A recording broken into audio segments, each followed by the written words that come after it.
empêchera le fait que je me suis pas rasée. Je veux juste que tu fasses des crac-crac.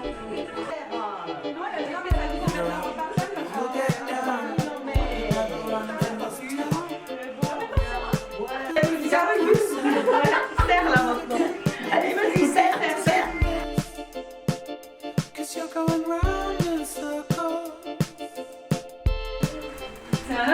Voilà, on va faire. Papa, la mariée en bleu.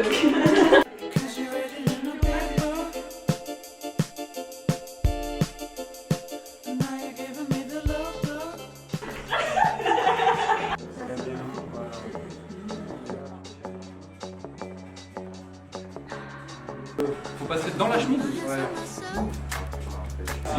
Là, il faut au moins 3 ingénieurs là.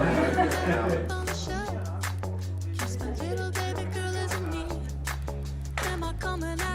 que je rentre encore dans la veste? Moment de vérité. Ah, super. Bravo.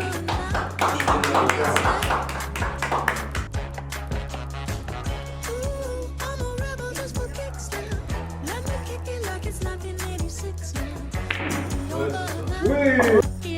Voilà, nickel. Hein. Et bah allez hein.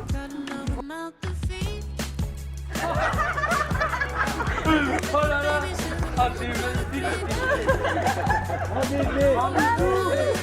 Ça sera pas le premier bisou.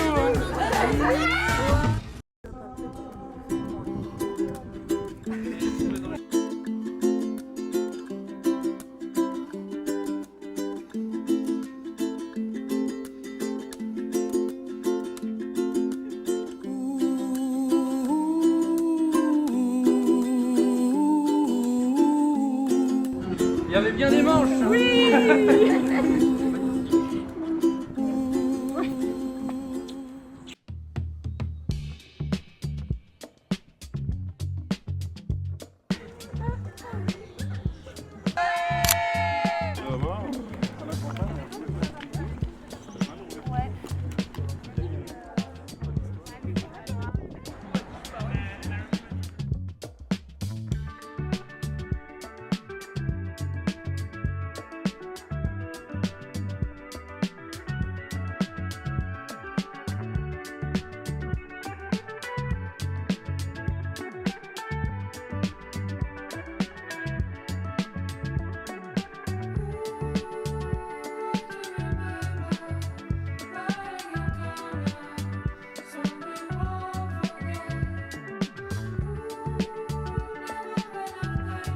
En vous engageant dans la voie du mariage, vous vous promettez amour mutuel et respect. Est-ce pour toute votre vie? Oui, pour toute notre vie. Oui, pour toute notre vie. Milly, veux-tu être ma femme? Oui, je veux être ta femme. Et toi, Nicolas, veux-tu être mon mari? Oui, je veux être ton mari. Je te prends pour épouse et je me donne à toi. Je te prends pour époux et je me donne à toi.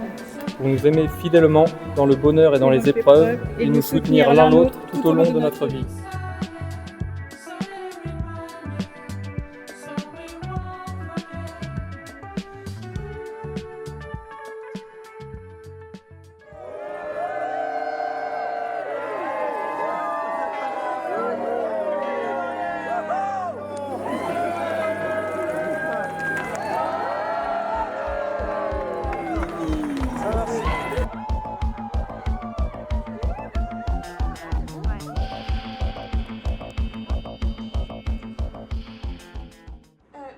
Je me souviens d'un frère immense dans mon regard de petite sœur. Je t'ai vu t'élever, saison après saison, comme ces herbes hautes que le vent couche sans jamais les rompre. Tes jambes s'allongeaient à vue d'œil, tes genoux se paraient d'écorchures et de croûtes, trophée dérisoire de des conquêtes d'enfants, et pourtant, jamais tu ne renonçais. Tu n'étais pas fait pour rester en place, il fallait que ça bouge, que ça parte, que ça déborde. Je me souviens du jour où papa et maman ont reçu l'appel de Monsieur Ribeiro, annonçant que tu étais passé à travers la vitre, et de la fois où tu es rentré la veille de tes concours, la cheville cassée avec l'os dehors, après une chute à cheval. Tu enfourchais ce vélo que papa nous avait offert avec fierté chez Decathlon, tel un destrier de fortune, et tu dévalais le Vexin ou la forêt du Morvan, route sentiers et chemins ivres de vitesse et de liberté. Tu courais dans les prairies, dans les champs baignés de lumière de Chauster, Carlucé, les Vosges ou le Cantal. Tu escaladais les meules de paille comme des bastions dorés, une paille au coin des lèvres, le regard vaste, embrassant cette campagne que tu chéris tant. Et toujours, tu connaissais les passages dérobés, les chemins secrets et les issues invisibles aux autres. Rapidement, c'est le cheval qui s'est imposé, non comme un jeu mais comme une véritable passion, et on te voyait des heures durant sur le petit gris ou sur le petit noir, avec cette concentration tranquille de ceux qui ont trouvé leur place, ou encore parfois sur un tracteur. À ces lieux que nous avons traversés sans savoir qu'il nous resterait, à ces surnoms qui nous précédaient comme des mots de passe, à ces jeux repris jusqu'à l'usure, à ces repas, à ces odeurs tenaces, à ces souvenirs qui ne se racontent plus tant ils sont là, et à ces êtres enfin, O'Malley, Pompon, Indalo, Foufidik, Mozart, Rose, Wizerby, Lily, Flocon, Biscotte, Croco, Virtuoso, Marcel, ces choses qui n'appartiennent qu'à nous. Je me souviens de ton entrée en 6e, moment discret mais décisif, où l'enfance commence à céder sans encore disparaître. Ton uniforme avec son petit écusson, le col blanc, la cravate noire et verte, et ses chaussures soigneusement cirées. Et puis ce magasin de chaussures baigné de lumière blanche, où maman t'avait fait courir d'un bout à l'autre de l'allée pour vérifier qu'elles étaient à la bonne taille. Et puis il y avait ces matins où le monde était encore plongé dans une obscurité profonde, où nous devions nous lever trop tôt, papa, toi et moi, pour parcourir ces 30 km jusqu'à l'école, où nous nous retrouvions autour de la table du petit déjeuner, autour d'un chocolat chaud, engoncés dans nos uniformes trop serrés, les yeux lourds du sommeil, les gestes encore hésitants, oscillant entre disputes et éclats de rire, entre agacement et complicité, dans cette manière bien à nous de nous aimer. Puis la route s'ouvrait devant nous et la Volvo filait à toute berzingue dans la nuit noire. On lançait la radio et c'était toujours music box, la country et les cow-boys qui nous accompagnaient. Tu voulais un troupeau de petites sœurs, mais bah t'en as eu 2. Et quand je regarde aujourd'hui ce que nous avons été, je ne vois pas seulement des images, mais un fait. Nous étions 3 et cela suffisait. 3 liés sans avoir à le dire, capables de nous heurter, de nous opposer, mais jamais de nous perdre, toujours ramenés les uns aux autres. Un jour, tu n'étais plus à la table des enfants. Un jour, tu as franchi la porte de la maison avec l'avenir dans les mains. De loin, je t'ai observé devenir un homme. De près, j'ai été témoin de ta douceur, de ta force tranquille et de ton cœur immense. Et puis un jour, tu as rencontré Mimi, comme si ton chemin jusque-là t'avait conduit doucement jusqu'à elle. Et je vous regarde tous les deux, avec cette évidence tranquille que certaines unions ne relèvent ni du hasard ni de la précipitation, mais d'un accord juste, d'une rencontre qui trouve naturellement sa place. Je vous souhaite une vie à deux, pleine et durable, faite de jours simples et de moments décisifs, de rires partagés et de silence compris. Et je sais, Nico, sans hésiter, que tu sauras aimer comme tu as toujours vécu, avec élan, avec loyauté, et sans jamais renoncer. Je vous aime.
menace de ta robe. Mais non, mais t'as pas entendu, Judy. Il y a eu une petite fuite d'informations, a priori il y a des manches. Qui a fuité l'information? C'est Mimi. Ah. C'est pas grave.